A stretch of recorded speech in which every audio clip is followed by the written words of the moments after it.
Aku balas pacarku yang kurang ajar, menikmati dan memanfaatkan uangku demi berfoya-foya.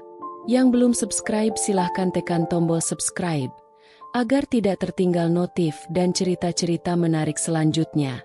Terima kasih.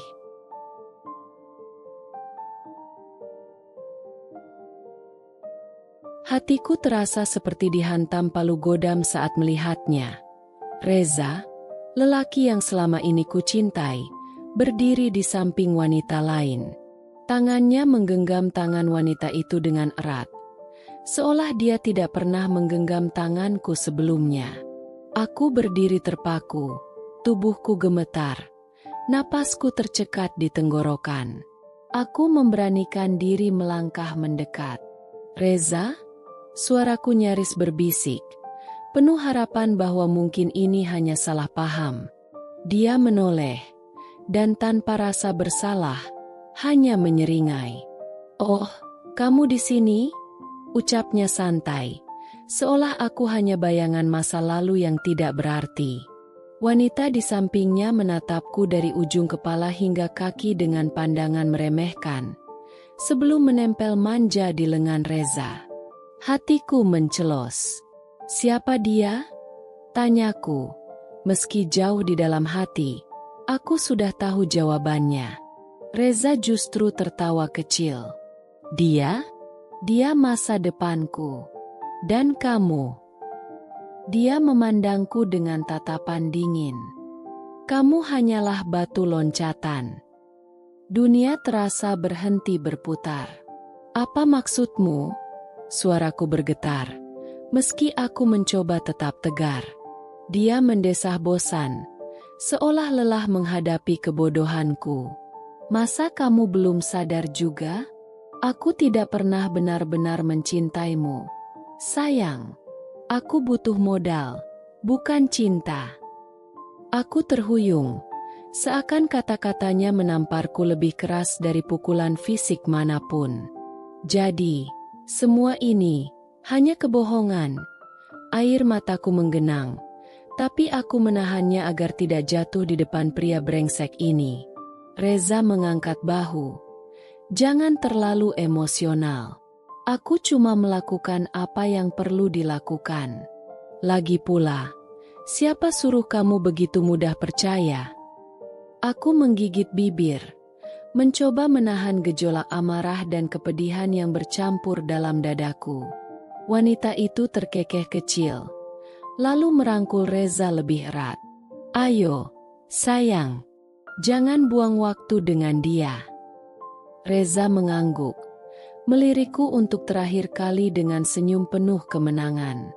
"Semoga beruntung, ya."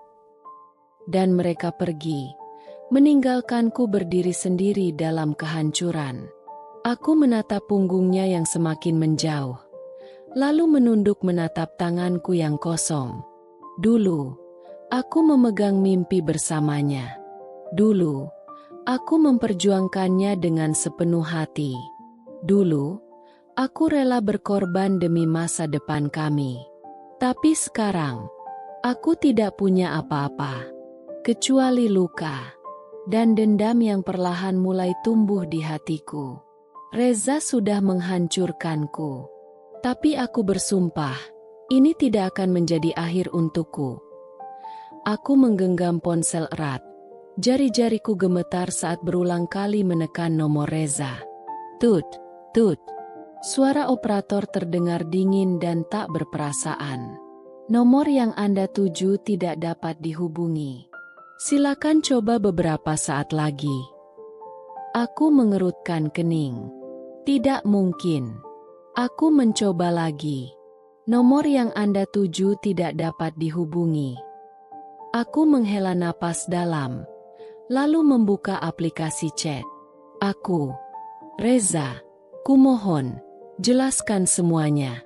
Katakan bahwa ini hanya kesalahpahaman. Pesanku hanya centang satu. Aku mengirim pesan lagi. Reza, jangan seperti ini. Setidaknya beri aku penjelasan. Aku pantas tahu. Masih centang satu. Aku membuka media sosial, mencari namanya. Tapi yang kudapat hanyalah akun tidak ditemukan. Aku sudah diblokir. Darahku berdesir dingin. Dadaku sesak. Jari-jariku terasa mati rasa saat aku mencoba mengetikkan namanya lagi. Berharap aku hanya salah ketik. Tapi tidak. Reza benar-benar menghilang. Aku duduk di kasur. Tubuhku terasa lemas. Pikiranku kacau. Tidak. Ini pasti hanya kesalahpahaman. Beberapa hari kemudian, aku sedang duduk di kafe saat notifikasi berita muncul di ponselku. Aku tidak ingin membukanya. Tapi entah kenapa jari-jariku bergerak sendiri. Dan saat kulihat isi beritanya, aku merasa jantungku berhenti berdetak.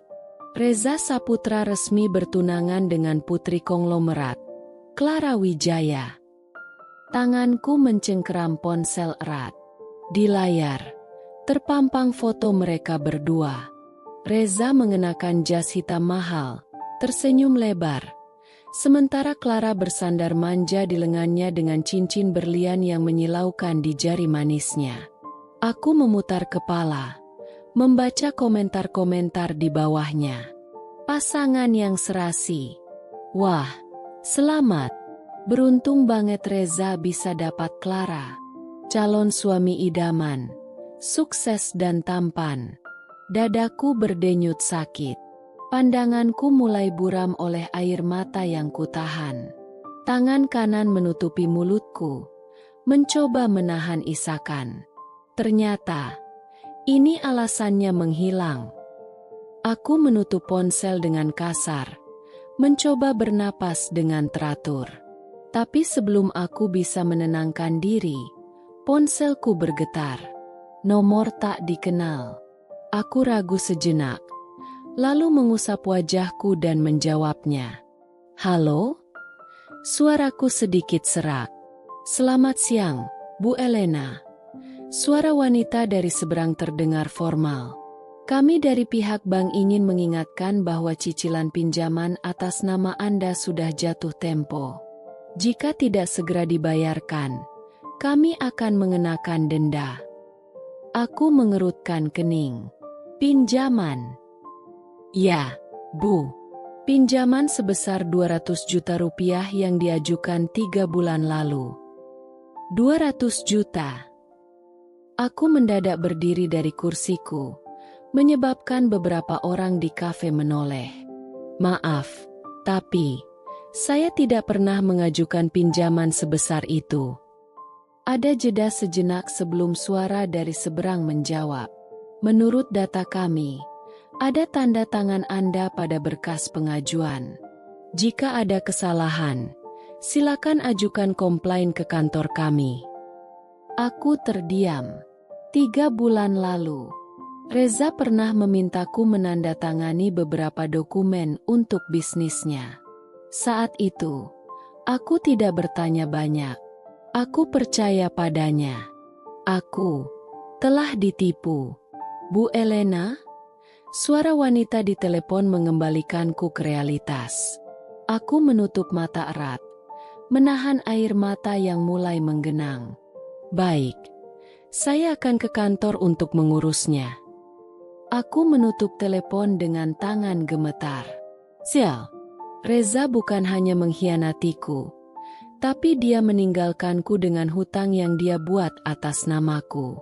Aku menggigit bibir, mencoba menahan sesak di dada. Aku ingin menangis. Aku ingin berteriak. Tapi aku tidak akan menangis untuknya lagi. Aku bersumpah, ini tidak akan menjadi akhir untukku. Suatu hari nanti, Reza akan menyesali semua yang telah dia lakukan padaku. Aku menatap langit-langit kamarku yang remang-remang. Mata kosong, tubuhku terbaring lemas di kasur yang berantakan. Sudah berapa hari aku seperti ini? Aku tidak tahu. Waktu terasa kabur. Ponsel di sampingku terus bergetar. Aku meliriknya sekilas. 10 panggilan tak terjawab kantor. 5 pesan dari manajer. Intan biru kecil Elena, kamu di mana? Intan biru kecil, kalau kamu tidak masuk hari ini akan jadi peringatan terakhir. Intan biru kecil, HRD ingin bicara denganmu. Segera hubungi aku. Aku memejamkan mata, membiarkan ponsel itu kembali bergetar tanpa niat untuk merespons. Aku lelah. Aku tidak punya energi untuk menghadapi dunia. Sejak kabar pertunangan Reza, aku nyaris tidak bisa tidur. Setiap kali memejamkan mata, bayangan wajahnya bersama wanita itu muncul di benakku. Tawanya, kata-kata kasarnya saat terakhir kali kami berbicara, semua berputar tanpa henti. Aku kehilangan nafsu makan. Setiap kali mencoba menelan sesuatu, perutku terasa mual. Aku hanya minum air sesekali untuk memastikan aku tidak pingsan. Tapi sejujurnya, aku tidak peduli jika aku jatuh sakit. 2 hari kemudian, aku akhirnya menyeret tubuhku yang lemah ke kantor. Aku bahkan tidak punya energi untuk berdandan seperti biasanya. Mataku cekung, rambutku kusut, dan pakaianku sedikit lusuh. Saat aku melangkah masuk, semua mata tertuju padaku. Bisikan-bisikan mulai terdengar. Dia akhirnya muncul. Kasihan sekali, katanya dia ditipu mantan pacarnya. Aku dengar dia punya hutang ratusan juta. Aku berusaha tidak peduli, tapi bisikan itu terasa seperti belati yang menusuk harga diriku. Begitu sampai di ruangan manajer, aku mengetuk pintu dengan lemah. "Permisi, Pak." "Masuk, Elena." Aku melangkah masuk dan menutup pintu dengan pelan. Manajerku duduk di balik meja. Ekspresinya serius. "Duduklah," katanya. Aku duduk di kursi berhadapan dengannya, meremas jemariku dengan gugup. Dia menghela napas sebelum menyodorkan sebuah amplop di atas meja. "Elena, kami sudah mencoba bersabar, tapi absensimu yang berantakan dan performamu yang menurun membuat kami tidak punya pilihan lain." Tanganku gemetar saat aku mengambil amplop itu. "Ini apa?" Aku bertanya dengan suara bergetar, meski aku sudah tahu jawabannya. "Surat pemecatan." Dadaku sesak. Aku menatap surat itu, membaca kata-kata yang tertulis di dalamnya dengan mata panas. "Tolong beri aku kesempatan lagi, Pak." Suaraku hampir tak terdengar. "Kami sudah memberimu banyak kesempatan, Elena." Manajer itu menggeleng. "Kami memahami bahwa kamu sedang dalam masalah pribadi, tapi ini dunia kerja. Kami butuh seseorang yang bisa bekerja dengan baik. Aku harap kamu mengerti." Aku terdiam. Aku tidak punya argumen. Aku tahu dia benar. Dengan tangan gemetar, aku menerima surat itu dan bangkit perlahan. "Terima kasih atas waktu dan kesempatannya, Pak." Aku keluar dari ruangan itu dengan langkah berat. Dan saat aku melewati meja kerjaku yang sudah kosong, kenyataan menghantamku dengan keras. Aku kehilangan segalanya. Reza menghancurkanku. Aku tidak punya uang. Aku kehilangan pekerjaan. Aku tenggelam dalam hutang yang bukan milikku.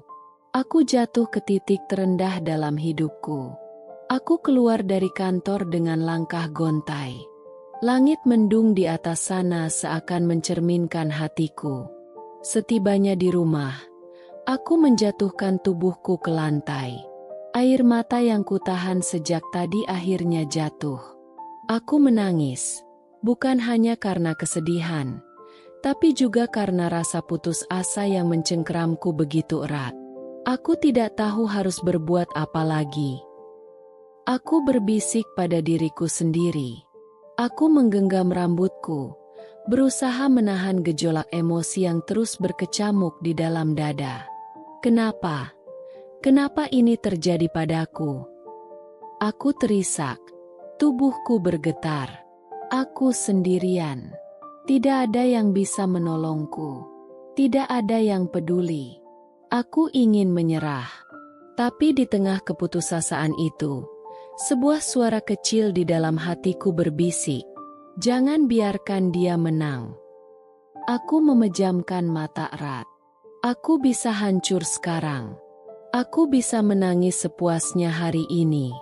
Tapi besok, aku harus bangkit. Aku duduk di lantai kamar sempitku, memeluk lutut dengan tatapan kosong.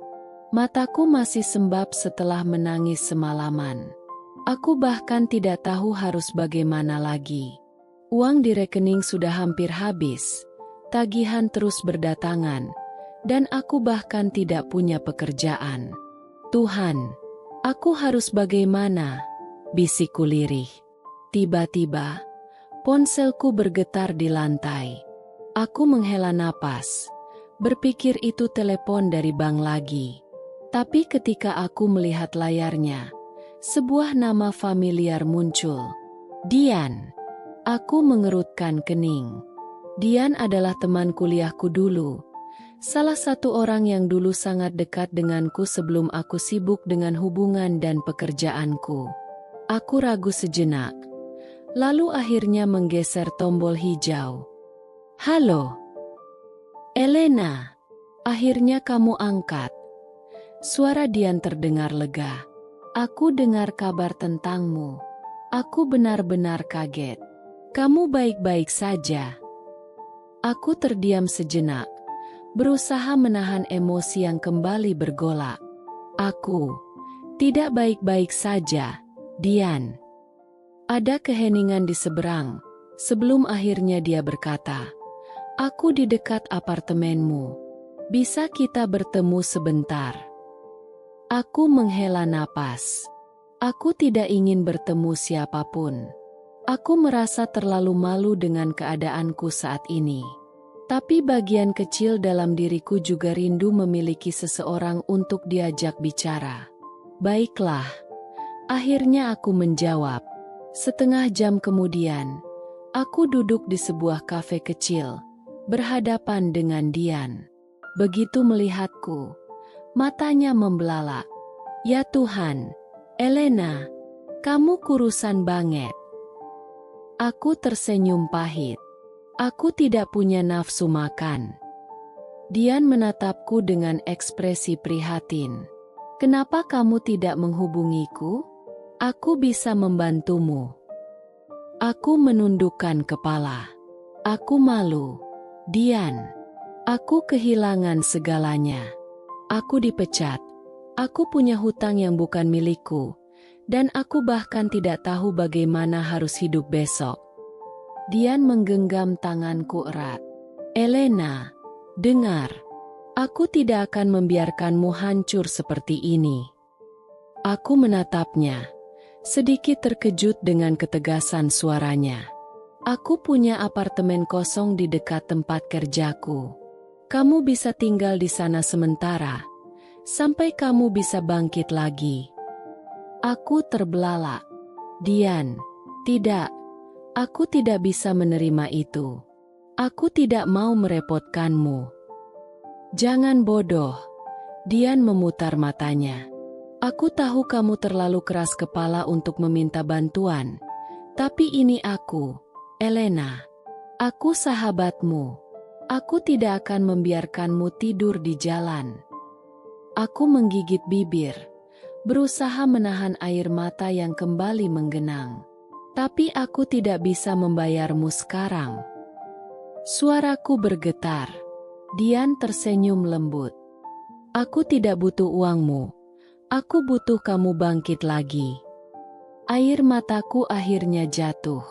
Untuk pertama kalinya setelah sekian lama, aku merasa ada seseorang yang benar-benar peduli padaku. Aku mengangguk pelan, lalu memeluknya erat. "Terima kasih, Dian. Terima kasih." Hari-hariku berubah drastis. Jika dulu aku hanya bekerja di satu tempat dengan gaji tetap, kini aku harus bertahan hidup dengan segala cara. Aku mulai mencari pekerjaan kecil-kecilan, Apapun yang bisa memberiku uang untuk bertahan. Aku mencoba melamar ke beberapa perusahaan, tetapi ditolak berkali-kali. Namaku sudah tercatat di beberapa daftar hitam karena kasus hutang yang sebenarnya bukan milikku. Aku duduk di depan laptop usangku, menatap layar dengan putus asa. Bagaimana aku bisa bangkit kalau tak ada yang memberiku kesempatan? Bisikku pada diri sendiri. Dian, yang selalu mendukungku, tiba-tiba masuk ke kamar dengan membawa 2 cangkir kopi. "Kamu terlihat stres," katanya sambil menyerahkan secangkir padaku. Aku tersenyum lemah dan menerimanya. Aku sudah melamar ke belasan tempat, tapi tidak ada yang menerimaku. Dian duduk di sebelahku dan menatap layar laptopku. "Lalu kenapa tidak mencoba sesuatu yang berbeda?" Aku mengerutkan kening. "Maksudmu? Dulu kamu selalu bilang ingin punya bisnis sendiri, kan? Kenapa tidak mulai dari sekarang?" Aku tertawa hambar. "Bisnis butuh modal, Dian. Aku bahkan tidak punya uang untuk makan besok." Dian tersenyum misterius lalu berdiri, berjalan ke kamarnya, dan kembali dengan sebuah amplop. Ia menyerahkannya padaku. Aku menatapnya curiga. "Apa ini?" "Modal awal untuk bisnismu," jawabnya santai. Aku terbelalak.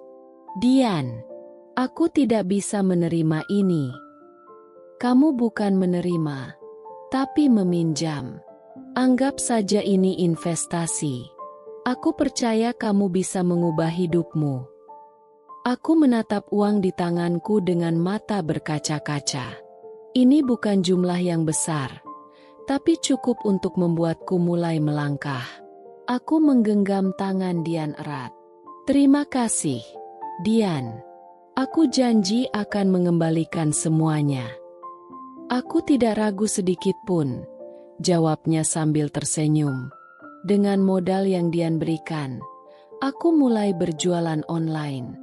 Aku memilih bidang yang aku pahami, sesuatu yang selalu kusukai sejak dulu, fashion. Aku membeli beberapa pakaian dari supplier tangan pertama dan mulai menjualnya melalui media sosial. Awalnya tidak mudah. Butuh waktu berhari-hari untuk mendapatkan pelanggan pertama. Aku bahkan sempat berpikir bahwa ini hanya buang-buang waktu. Suatu malam, aku duduk di depan laptop dengan wajah lelah. Tidak ada satupun pesanan hari itu. Dian, yang sedang membaca di sofa, melirikku. "Kenapa wajahmu seperti itu?" Aku menghela napas. Tidak ada yang membeli. Dian tersenyum lalu berdiri. "Sini ponselmu." Aku menyerahkannya tanpa bertanya. Dalam hitungan menit, dia mulai mengunggah foto-foto produkku ke berbagai grup jual beli dan menggunakan strategi pemasaran sederhana yang tidak terpikirkan olehku. Tak lama kemudian, notifikasi pesan masuk berbunyi. "Mbak, masih ada stok. Bisa chat. Saya mau beli. Kapan bisa dikirim?" Aku menatap Dian dengan mulut terbuka. "Dian, apa yang kamu lakukan?" Dian mengedip. "Mengajarimu cara berjualan dengan benar." Aku terdiam sesaat sebelum akhirnya tertawa untuk pertama kalinya setelah sekian lama. "Aku tidak tahu harus berterima kasih seperti apa lagi padamu. Nanti saja, setelah kamu sukses." Aku menatap layar ponselku yang kini penuh dengan notifikasi pesanan. Untuk pertama kalinya, aku merasa ada harapan. Aku tahu ini baru langkah kecil, dan jalan di depanku masih panjang. Tapi kali ini, aku berjanji pada diriku sendiri. Aku tidak akan menyerah. Bisnisku perlahan mulai tumbuh. Dari sekadar jualan online dengan modal kecil, kini aku sudah punya pelanggan tetap. Setiap harinya, pesananku semakin banyak, dan aku mulai kewalahan mengurus semuanya sendiri.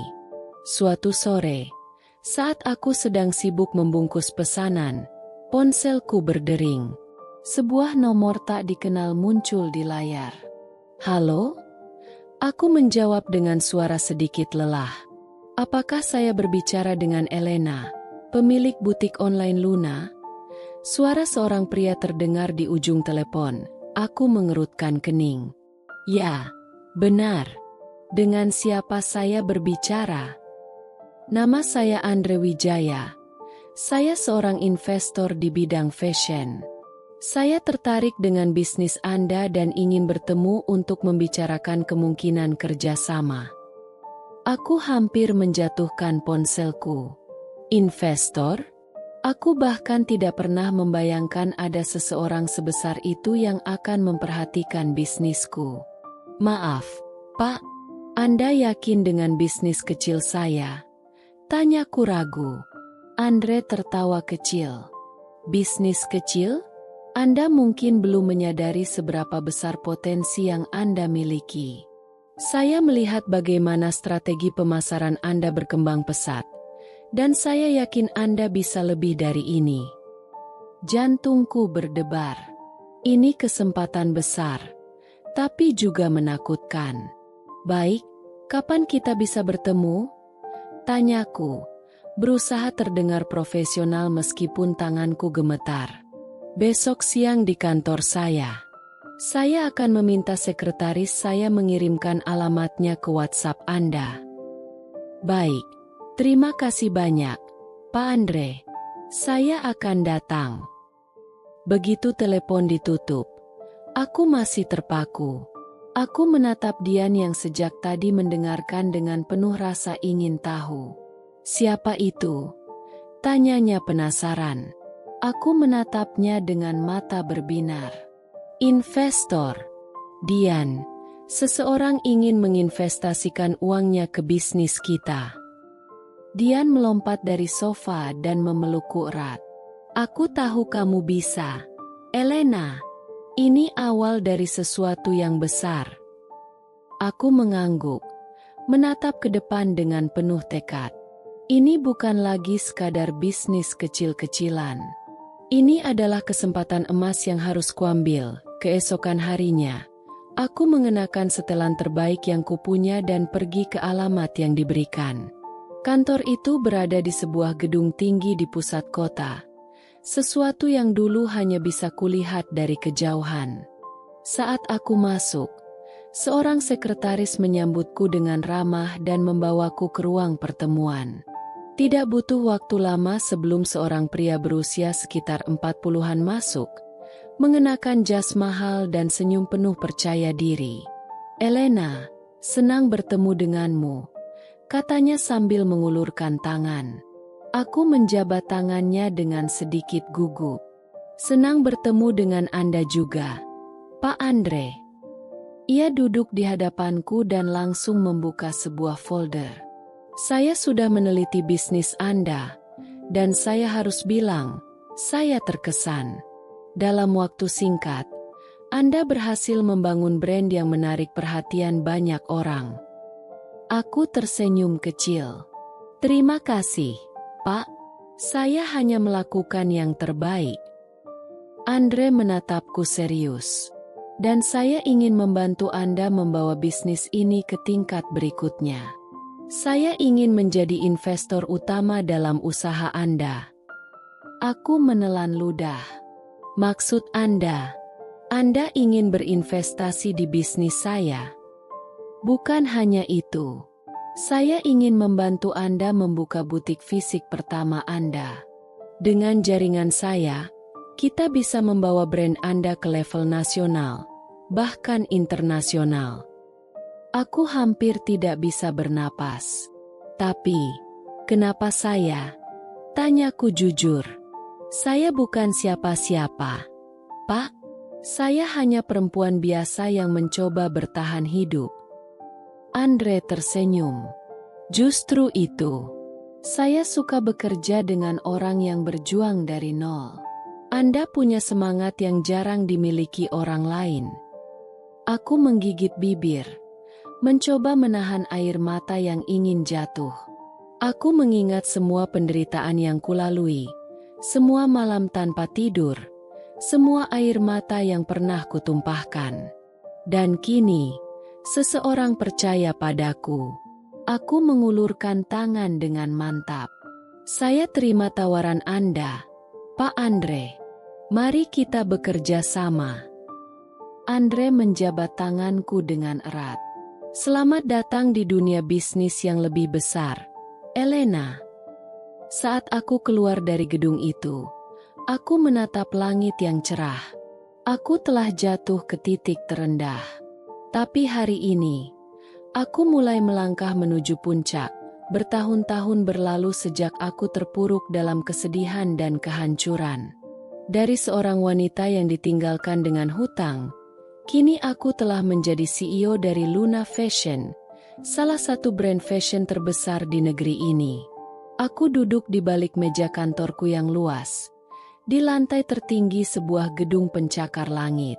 Tanganku dengan luwes membalik lembaran laporan penjualan, sementara pemandangan kota yang sibuk terbentang luas di balik jendela kaca besar di belakangku. Sekretarisku, Maya, mengetuk pintu lalu masuk dengan berkas di tangannya.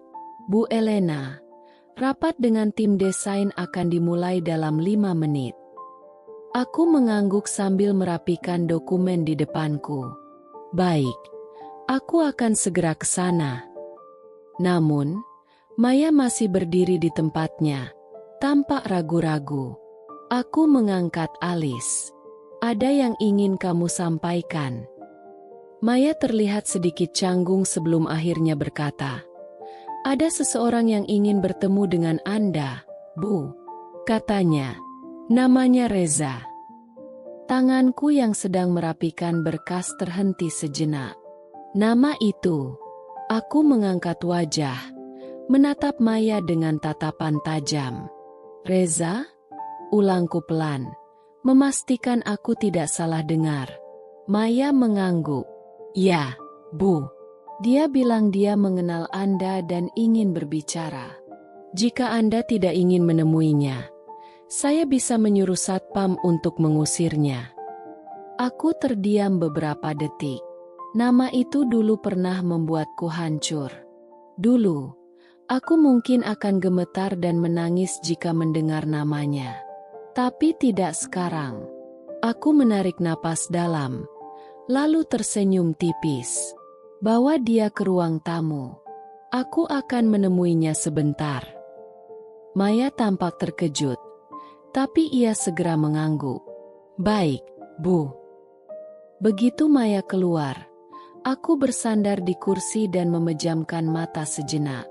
Reza, lelaki yang dulu aku cintai dengan tulus. Lelaki yang menghancurkan hatiku, menipuku, dan meninggalkanku dengan utang. Apa yang dia inginkan sekarang? Aku tersenyum sinis. Aku bukan Elena yang dulu. Aku melangkah menuju ruang tamu dengan penuh percaya diri. Ketika aku membuka pintu, di sanalah dia, Reza, lelaki yang dulu pernah kupuja. Namun, dia bukan lagi pria tampan yang dulu membuat hatiku berdebar. Wajahnya tampak lebih tua, tubuhnya lebih kurus, dan pakaian yang dikenakannya tidak semewah dulu. Ada kantung hitam di bawah matanya, tanda bahwa hidupnya mungkin tak berjalan dengan baik. Saat matanya bertemu denganku, dia tampak terkejut. Elena? Suaranya bergetar, seakan tidak percaya dengan apa yang dilihatnya. Aku tetap berdiri tegak, menatapnya dengan dingin. Apa kabar, Reza? Dia menelan ludah, lalu berdiri dari sofa. Kamu sangat berbeda. Kamu terlihat begitu sukses. Aku menyilangkan tangan di depan dada. Tentu saja. Bukankah dulu kamu bilang aku bodoh karena percaya padamu? Bahwa aku hanya batu loncatan untuk bisnismu? Lihatlah aku sekarang, Reza. Aku jauh lebih sukses daripada yang pernah kamu bayangkan. Reza tampak gelisah. Aku ingin bicara baik-baik. Elena, aku butuh bantuanmu. Aku tertawa kecil. Bantuan?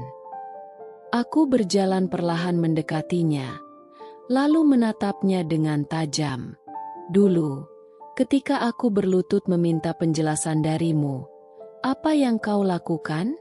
Kau tertawa, mengatakan bahwa aku bodoh, bahwa kau hanya butuh modal, bukan cinta. Sekarang kau datang padaku, meminta bantuan. Reza menunduk, wajahnya penuh rasa malu. Aku mengaku salah, Elena. Aku sudah kehilangan segalanya. Wanita yang dulu kupilih, dia menipuku. Dia membawa kabur semua uangku, meninggalkanku tanpa apa-apa. Aku bangkrut. Aku menatapnya tanpa ekspresi. Dan kau pikir aku peduli? Matanya mulai berkaca-kaca. Aku tahu aku telah menyakitimu. Aku tahu aku tak pantas meminta ini. Tapi aku benar-benar tidak punya siapa-siapa lagi. Tolong, Elena. Hanya sedikit bantuan.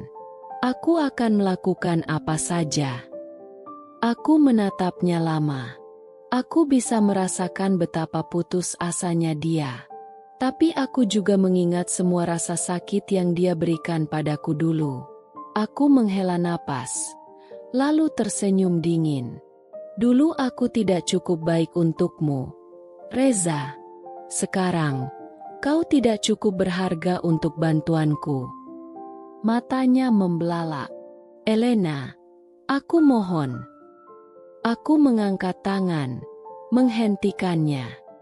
Keluar dari gedungku. Reza, aku tidak ingin melihatmu lagi. Dia masih mencoba memohon, tapi Maya dan 2 petugas keamanan segera masuk, bersiap mengeluarkannya. Sebelum dia pergi, aku mendekat dan berbisik di telinganya. Sekarang, kaulah yang menjadi orang bodoh, Reza. Saat dia dibawa keluar, aku kembali berdiri tegak, menatap pintu yang tertutup di belakangnya. Aku merasa lega. Dulu, aku menangis karena dia. Tapi sekarang, aku menang, dan dia hancur. Aku tersenyum puas, lalu berbalik dan melangkah pergi dengan anggun. Hari ini, aku bukan lagi wanita yang pernah ditinggalkan. Hari ini, aku adalah wanita yang menang suatu sore. Saat aku sedang duduk di ruang kerjaku menikmati secangkir teh hangat, ponselku bergetar. Aku melirik layar dan melihat pesan dari nomor tak dikenal. Elena, ini aku, Reza. Bisakah kita bicara? Aku mengernyit. Reza? Setelah bertahun-tahun, dia tiba-tiba menghubungiku. Aku menatap layar ponsel. Jari-jariku terhenti di atas layar. Rasa ingin tahu mengalahkan keenggananku. Jadi aku membalasnya. Reza? Ada apa? Balasannya datang hampir seketika. Aku butuh bantuan, Elena. Bisnisku bangkrut. Istriku, dia menipuku dan membawa kabur semua uangku. Aku tidak punya siapa-siapa lagi. Bisakah kita bertemu? Aku mohon. Aku tersenyum sinis. Jadi, dia akhirnya merasakan bagaimana rasanya dikhianati? Dulu, aku menangis berhari-hari karena kebohongannya. Sekarang, dia yang jatuh ke dalam lubang yang sama. Aku menutup pesan itu dan mengabaikannya sejenak. Namun, beberapa menit kemudian, teleponku berdering. Nomor yang sama. Reza benar-benar putus asa. Aku mengangkatnya. Apa maumu, Reza? Tanyaku dengan nada dingin. Dari seberang telepon, terdengar suara yang penuh keputusasaan. Elena, tolong. Aku tidak tahu harus pergi ke siapa lagi. Aku benar-benar hancur. Aku tidak punya uang. Aku bahkan kesulitan makan. Aku menyesal, Elena. Aku menyesal telah menyakitimu. Aku terkekeh pelan. Menyesal? Ulangku. Mengecap kata itu dengan penuh sindiran. Dulu kau meninggalkanku tanpa ampun. Menganggapku tak lebih dari alat untuk mendapatkan modal.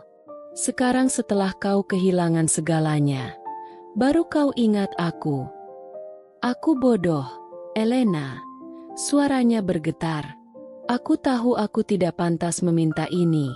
Tapi, aku benar-benar butuh bantuanmu.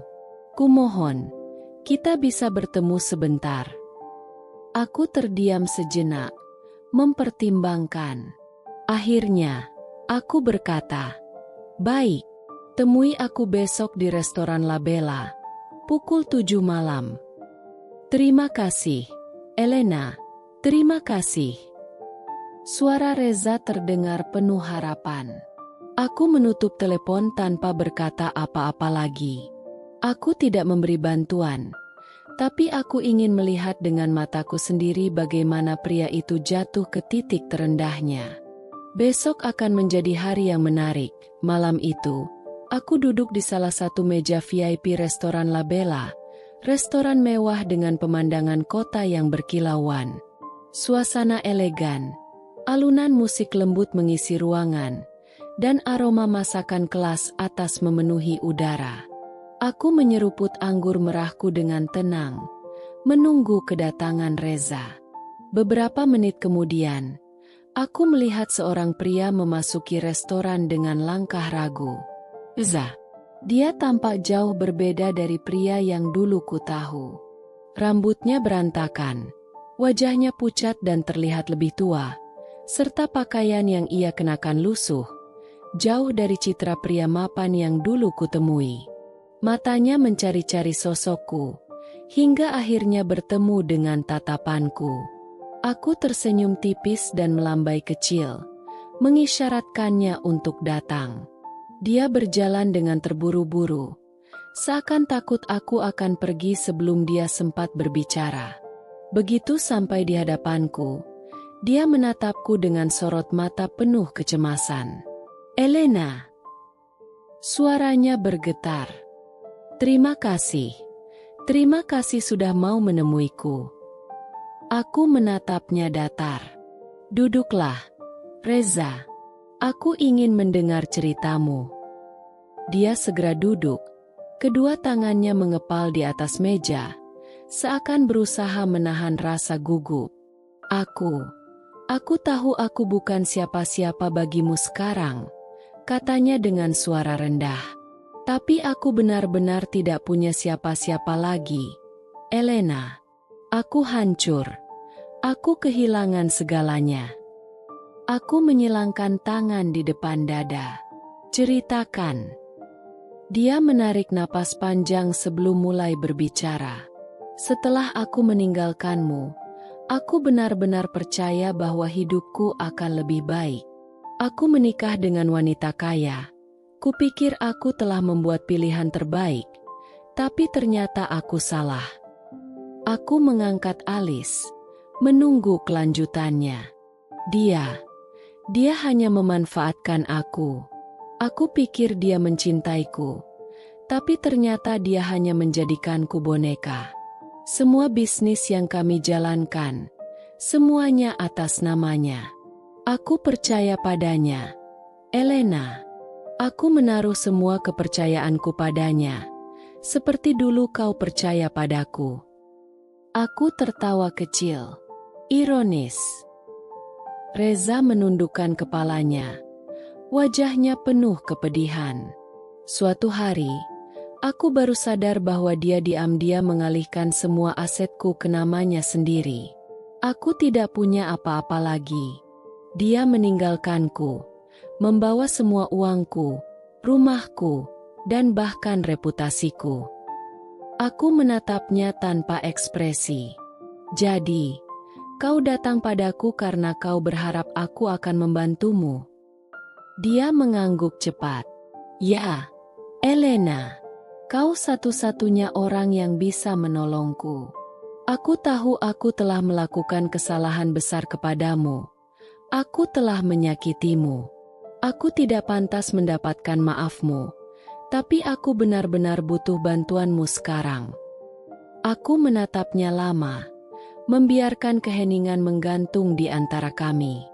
Aku bisa melihat keringat dingin mengalir di pelipisnya. Lalu, aku menyandarkan tubuhku ke kursi dan tersenyum tipis. Kau ingat terakhir kali kita bertemu, Reza? Saat aku menemuimu setelah mengetahui bahwa kau telah mengkhianatiku. Reza mengangguk pelan. Wajahnya semakin gelisah. Aku mencondongkan tubuh ke depan, menatapnya tajam. Dulu, aku memohon padamu. Aku bertanya kenapa kau melakukan ini kepadaku. Aku menangis, berharap ada sedikit penyesalan dalam dirimu.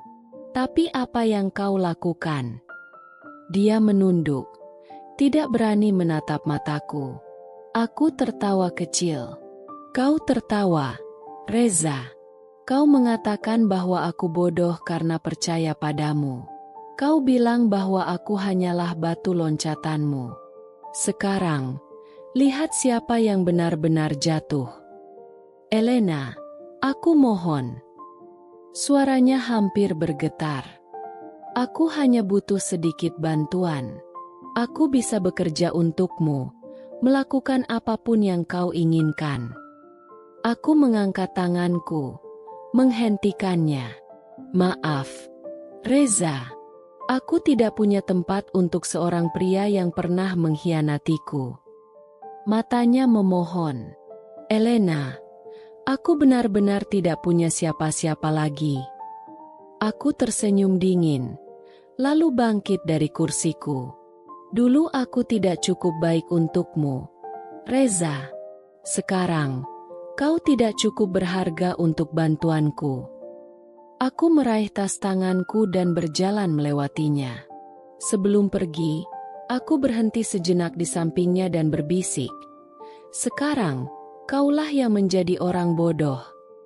Tanpa melihat ke belakang, aku melangkah keluar dari restoran, meninggalkan Reza yang terpuruk dalam keputusasaan. Malam itu, aku berjalan dengan kepala tegak. Aku bukan lagi Elena yang dulu menangis karena dikhianati. Aku adalah Elena yang menang. Aku menatap Reza yang duduk di hadapanku. Wajahnya penuh keputusasaan. Di matanya, aku bisa melihat harapan kecil yang ia genggam erat. Harapan bahwa aku, wanita yang pernah ia khianati, akan menjadi penyelamatnya kali ini. Aku menarik napas pelan, lalu tersenyum lembut. Reza, aku tak menyangka kita akan bertemu lagi dalam keadaan seperti ini. Dia mengangguk, matanya berkaca-kaca. Aku juga, Elena. Aku menyesal. Aku sungguh menyesal. Aku mencondongkan tubuh sedikit ke depan, menatapnya dengan mata penuh empati palsu. Kau pasti sangat menderita, bukan? Dia meremas tangannya sendiri, seperti menahan emosi yang siap meledak. Aku kehilangan segalanya.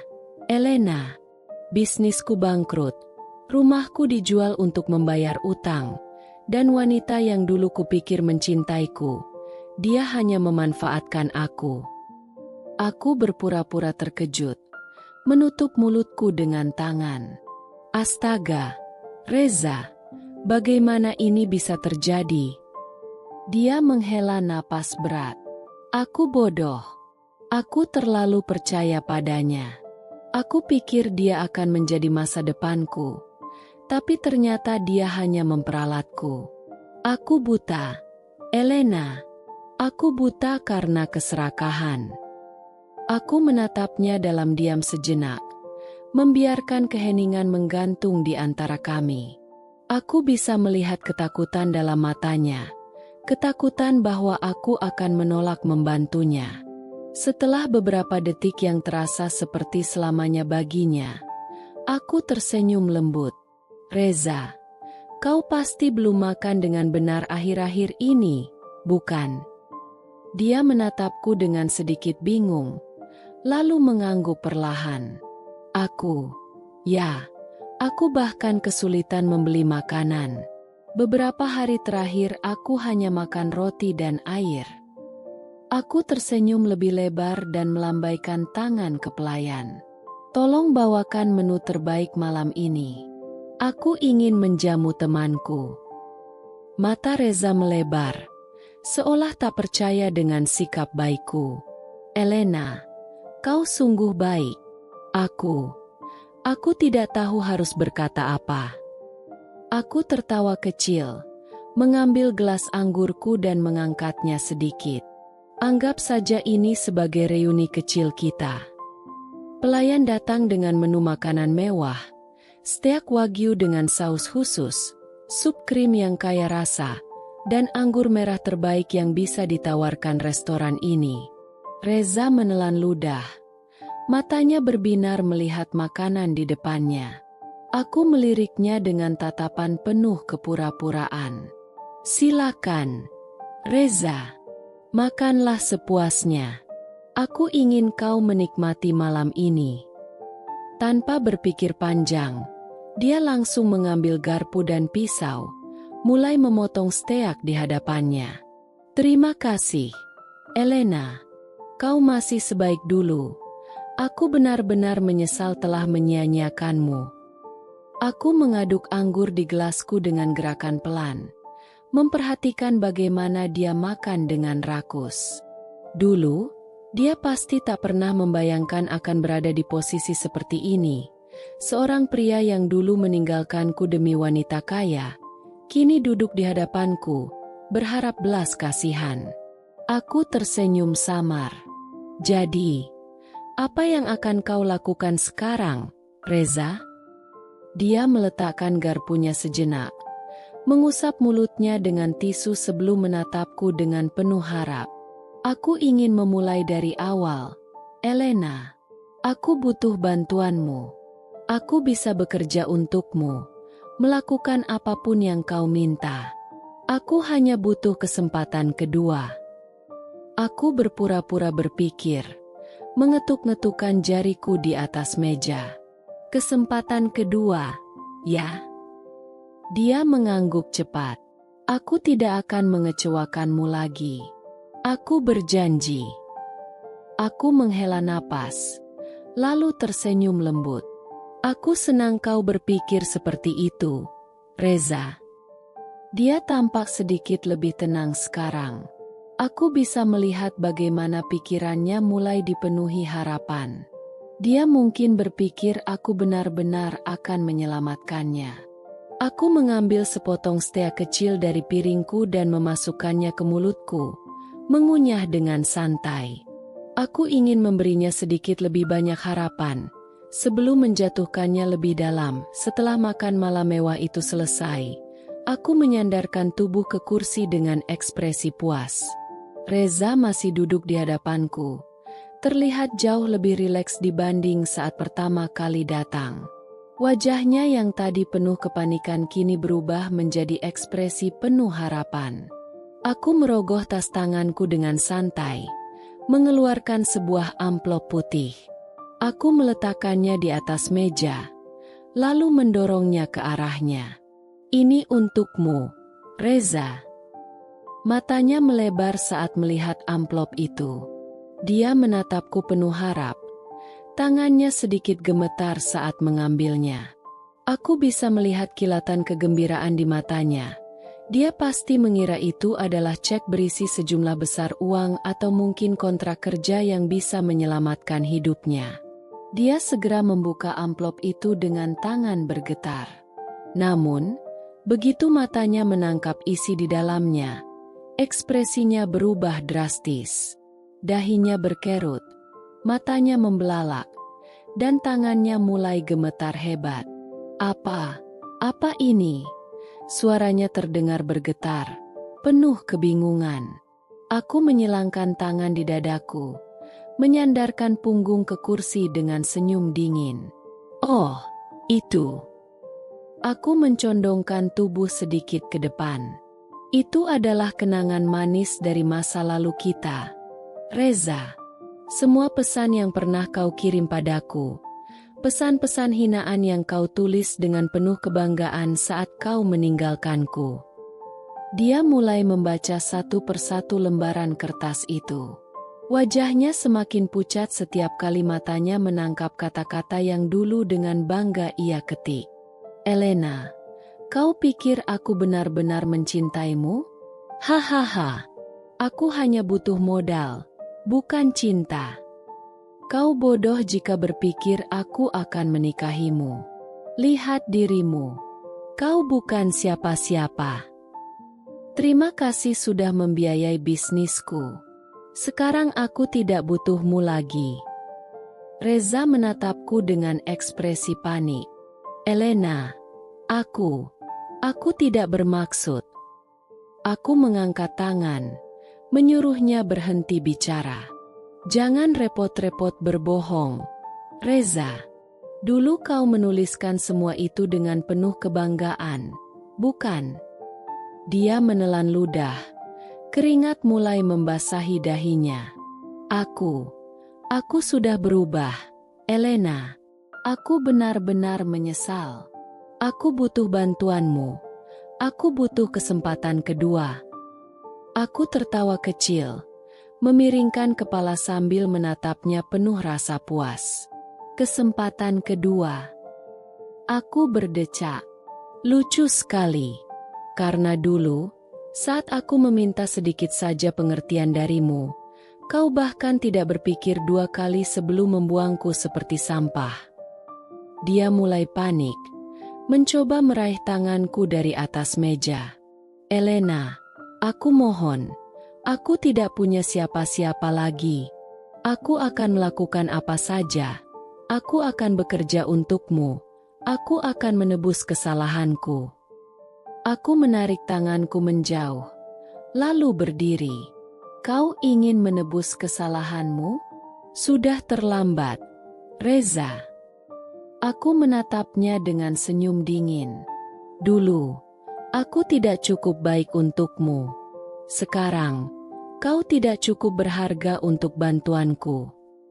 Reza terdiam, wajahnya seperti kehilangan warna. Aku mengambil tas tanganku, berbalik, dan melangkah pergi meninggalkannya di restoran mewah itu. Duduk di sana sendirian, tenggelam dalam kehancurannya sendiri. Aku berdiri di samping meja, menatap Reza yang masih menggenggam lembaran kertas berisi hinaan-hinaannya padaku di masa lalu. Wajahnya pucat. Matanya bergerak gelisah membaca satu persatu kata-kata yang dulu ia tuliskan dengan penuh kebanggaan. Aku menyilangkan tangan di dadaku, menatapnya dengan tatapan tajam. Bagaimana, Reza? Rasanya sakit, bukan? Membaca kembali kata-kata yang dulu kau anggap sebagai lelucon. Dia mendongak, menatapku dengan wajah penuh penyesalan. Elena, aku benar-benar menyesal. Aku tak menyangka hidupku akan berakhir seperti ini. Aku tertawa kecil, penuh sinisme. Oh, jadi sekarang kau menyesal? Bukankah dulu kau sangat bangga saat menghinaku? Dia buru-buru menggeleng. Aku bodoh, Elena. Aku buta. Aku pikir aku sudah mengambil keputusan yang benar waktu itu. Aku pikir uang segalanya. Aku menyeringai, lalu mencondongkan tubuh sedikit ke arahnya. Dan sekarang lihat dirimu. Tidak punya uang. Tidak punya siapa-siapa. Tidak punya masa depan. Matanya mulai memerah, seperti menahan air mata. Aku benar-benar hancur. Elena, aku kehilangan segalanya. Aku bahkan tidak punya tempat tinggal lagi. Aku hanya punya kau satu-satunya harapan. Aku tertawa dingin. Harapan? Aku menatapnya penuh ejekan. Kau pikir aku akan menyelamatkanmu setelah semua yang kau lakukan padaku? Dia menelan ludah. Tangannya meremas kertas itu dengan kuat. Aku akan melakukan apapun, Elena. Aku siap bekerja untukmu. Aku akan menjadi orang yang lebih baik. Tolong, beri aku kesempatan. Aku menarik napas dalam-dalam, berpura-pura berpikir. Aku menatapnya dengan ekspresi seolah-olah aku benar-benar mempertimbangkannya. Lalu aku tersenyum. Senyum dingin yang penuh kemenangan. Aku menunduk sedikit, mendekatkan wajahku ke telinganya, lalu berbisik dengan suara tajam. Dulu aku hanya butuh cinta, tapi kau hanya butuh uang. Tubuhnya menegang, napasnya tertahan. Aku meluruskan tubuhku kembali, menatapnya dengan sorot mata dingin. Sekarang aku punya segalanya, dan kau tak punya apa-apa. Reza terdiam, matanya mulai berkaca-kaca. Aku menyeringai. Sekarang, siapa yang bodoh? Reza menundukkan kepala, bahunya bergetar. Aku tidak tahu apakah dia menangis atau hanya tenggelam dalam kehancurannya sendiri. Tapi aku tidak peduli. Aku meraih tas tanganku, lalu berbalik. Langkah kakiku terdengar nyaring di lantai marmer restoran mewah itu. Semakin menjauh dari pria yang dulu menghancurkan hidupku. Aku tidak menoleh. Aku tidak mau menatapnya lagi. Hari ini bukan hanya sekadar balas dendam. Ini adalah pembuktian bahwa aku sudah menang. Bahwa aku tidak lagi terikat dengan masa lalu yang menyakitkan. Kini, aku melangkah menuju hidup yang lebih baik. Sementara dia akan tenggelam dalam kehancuran yang ia ciptakan sendiri. Reza semakin putus asa. Wajahnya penuh ketakutan. Tangannya terangkat seolah memohon belas kasihan. Elena, kumohon, aku benar-benar butuh bantuanmu. Aku tidak punya siapa-siapa lagi. Suaranya bergetar. Matanya berkaca-kaca. Aku menyipitkan mata, menatapnya dengan penuh rasa jijik. Lucu sekali. Dulu aku berlutut padamu, meminta sedikit pengertian. Apa yang kau lakukan? Kau menertawakanku, bukan? Dia menggeleng panik. Aku bodoh. Aku menyesal. Elena, aku akan melakukan apapun. Apapun yang kau mau. Kumohon, jangan tinggalkan aku seperti ini. Aku menyilangkan tangan di dadaku, menatapnya penuh sindiran. Apapun yang aku mau. Aku berpura-pura berpikir sejenak. Kalau begitu, aku ingin melihatmu menderita lebih lama. Mata Reza melebar. Elena. Aku hanya tertawa dingin. Lalu dengan santai menekan tombol di intercom di meja dekatku. Beberapa detik kemudian, dua petugas keamanan berpakaian hitam masuk ruangan dengan ekspresi profesional. Nona Elena? Salah satu dari mereka bertanya dengan hormat. Aku menoleh ke arah Reza yang masih terduduk di lantai. Wajahnya pucat pasi. Aku menunjuk ke arahnya dengan daguku. Lempar orang ini keluar. Pastikan dia tidak pernah menginjakkan kaki di gedungku lagi. Reza langsung meraih kakiku. Suaranya putus asa. Elena, kumohon, jangan lakukan ini. Aku benar-benar tidak punya tempat lain untuk pergi. Aku menarik kakiku dengan jijik, lalu menatapnya dengan dingin. Dulu aku tidak cukup baik untukmu. Dan sekarang kau tidak cukup berharga untuk mendapatkan bantuanku. Ini bukan balas dendam, Reza. Ini karma. Dua petugas keamanan meraih kedua lengannya, mengangkatnya paksa. Tolong, Elena, kumohon. Reza menjerit saat mereka mulai menyeretnya keluar. Aku hanya menatapnya tanpa ekspresi. Menikmati setiap detik kehancurannya. Saat tubuhnya hampir mencapai pintu, Aku menambahkan satu kalimat terakhir dengan nada penuh kemenangan. Selamat menikmati hidup tanpa apa-apa, Reza. Aku harap kau menyukainya. Pintu tertutup dengan bunyi keras. Aku menarik napas dalam-dalam, menikmati kebebasan yang kini benar-benar kumiliki. Tidak ada lagi air mata. Tidak ada lagi rasa sakit. Hanya kemenangan yang manis. Hari demi hari berlalu, dan kabar tentang Reza semakin menyebar. Aku tidak mencarinya, tapi cerita tentang kejatuhannya datang dengan sendirinya. Bisnisnya benar-benar hancur.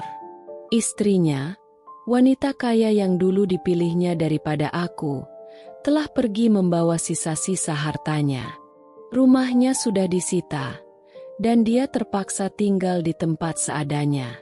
Tidak ada lagi mobil mewah, tidak ada lagi pesta, tidak ada lagi status sosial yang bisa dia banggakan.